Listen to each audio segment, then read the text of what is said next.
Hi, I'm Robbie from the 80s Rewind Show podcast, and I've just been to Essex's best secret. Here we go. Hey, I'm Jack Hughes from Wang Chung. Hey everybody, this is Ivan from Men Without Hats. Hello everybody, this is Francis Dunnery from It Bites. Hi everyone, this is Andy from Modern Romance. Hi everyone, this is Charlene. Hi, this is Dennis Seaton from Music EU. Hi, I'm Nick Hayward. Hi, this is Kevin from Fiction Factory. And you're listening to the 80s Rewind Show podcast. If you enjoyed the show, please subscribe so that you never miss an episode. It's time to bring you yet another amazing episode. And now, welcome your host, Rob, the face for Radio Burgess. Enjoy the show. I have just got back from one of the greatest festivals I think I've been to in a long time. It's called Poptasia, and it was in Basildon in Essex. This is going to be the go-to for everything 80s and 90s. They had E17 there, H from Steps doing a DJ set, Liberty X, Jason Donovan, and Tony Hadley. It was a fantastic day, a fantastic festival. I want to tell you all about it. Let's get into it. The 80s Rewind Show podcast, where the past meets the present. First off, I've got to say how well priced it was. The tickets are really, really reasonable. The lowest tier was 40 quid. That gave you access to pretty much everything and the whole day. As well as that, it's a field, so it's laid out in a field shape, but everything was laid out so you could find it really easily. The drinks tents are easy to find, the toilets are easy to find, and also the music venues were easy to find. Also, the staff were absolutely fantastic, including the security guards. When I got to the front gate to sort out my tickets, the ladies there were absolutely buzzing, and they were just in such a great mood that they set the tone of the festival. This was about fun, and they delivered fun. Getting there's very easy too. I drove down and parked my car all day for £8 for the whole day. Really reasonable for a festival. And also you can get there from Basildon train station and it's a short 15-minute walk. Now, on to some of the acts that I saw. They were incredible. First up was Madonna. Obviously not the real Madonna, but I think this lady did a better job. Her name was Tasha Lipa, and she came out flanked by two singers and backing dancers as well. She was a fantastic Madonna impersonator and a great way to start the festival. She did all the hits like a Virgin, Holiday, and Like a Prayer. It was a great way to start the festival, and she really set the mood. Straight out of the bag. Absolutely brilliant. Well done, Tasha. Great gig. Following that was the wonderful E17. These lads really know how to pull it out of the bag and put on a show. It was energetic, it was lively, and it was great fun. They even did hits like Steam, Deep, and Gold. This touring lineup of E17 only features Terry Colwell as an original member, but with him as well, he's got Robbie Craig, who sung with Artful Dodger on the track Woman Trouble, which they performed live.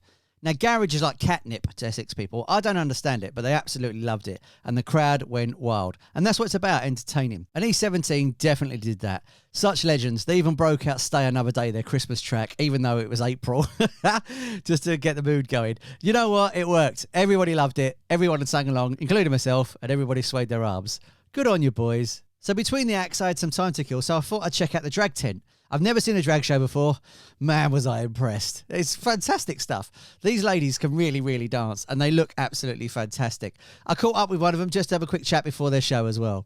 Hi, I'm Robbie from the 80s Rewind Show podcast, and I'm here with Stella. And what are you doing today? I'm going to be performing at the Hot House tent here. And fantastic. What does your show consist of? Oh, a bit of everything really. A bit of comedy, a bit of serious, a bit of the whole shebang.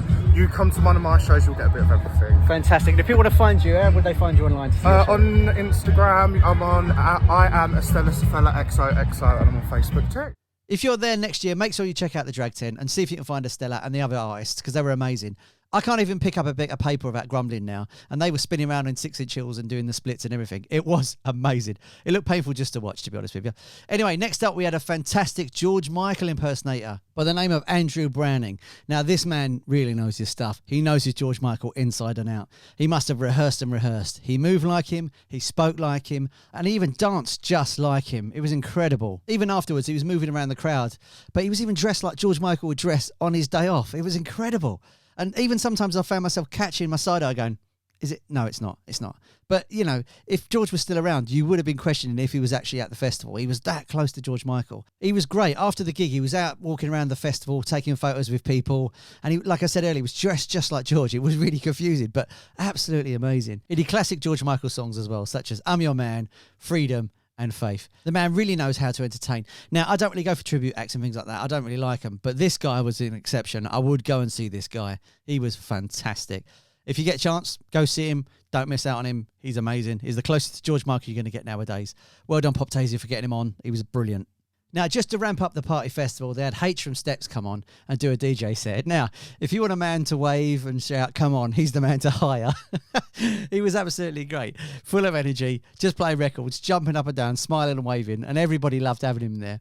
That's what was really great about this festival. There was no sort of thing where you thought, oh, really? It was all just fantastic and just so much fun and such a laugh.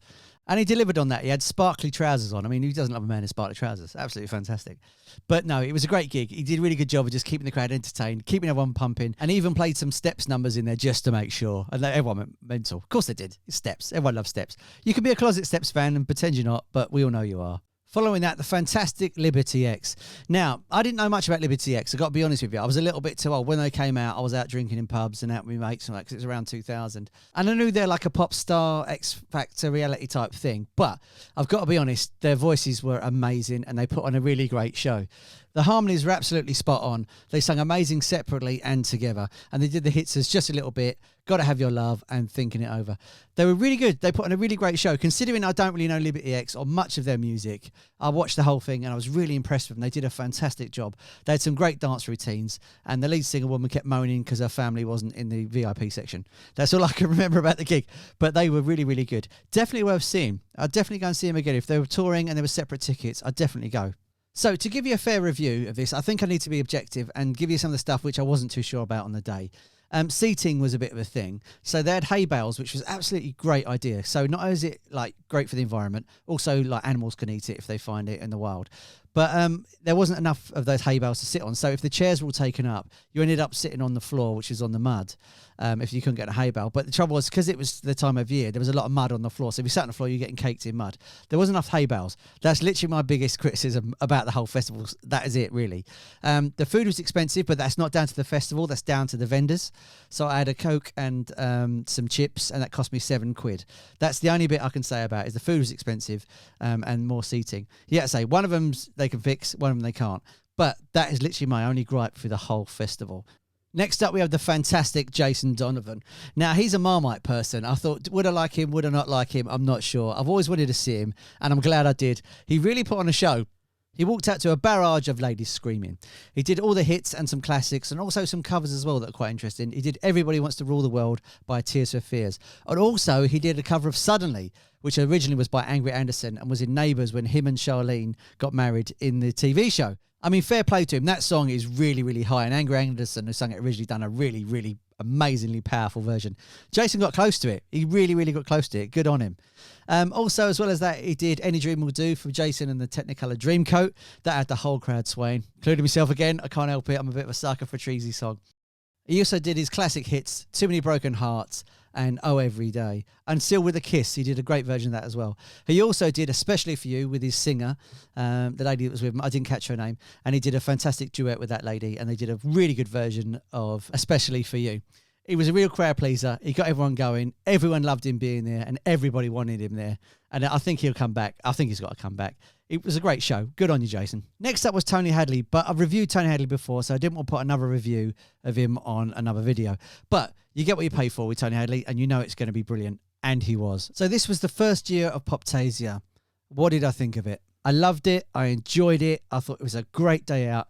You are getting an absolute bargain for your money. If the price is the same next year, because tickets are now on sale for next year, you've got to go. It was absolutely great. The atmosphere was fantastic. The people were friendly. The vibe was there. There was no trouble all day. Everybody was there just to party and have fun, like a real festival, like one in the old days, you know, when everyone just wants to have fun. It's not about fighting. It's not about getting too drunk or falling over. It's just about having fun, singing along to some cheesy songs if you want to, and having a great time. I can't thank Dan and Steve enough for inviting me along to this festival. I really, really enjoyed it. I hope they invite me back, and I want to go again next year. Get your tickets online now. The address on the screen or links are in the description. I hope to see you there. If you see me there next year, come and say hello. I'd love to see you. Thanks for joining the review. Please like and subscribe, and I'll see you on the next one. Ta-da.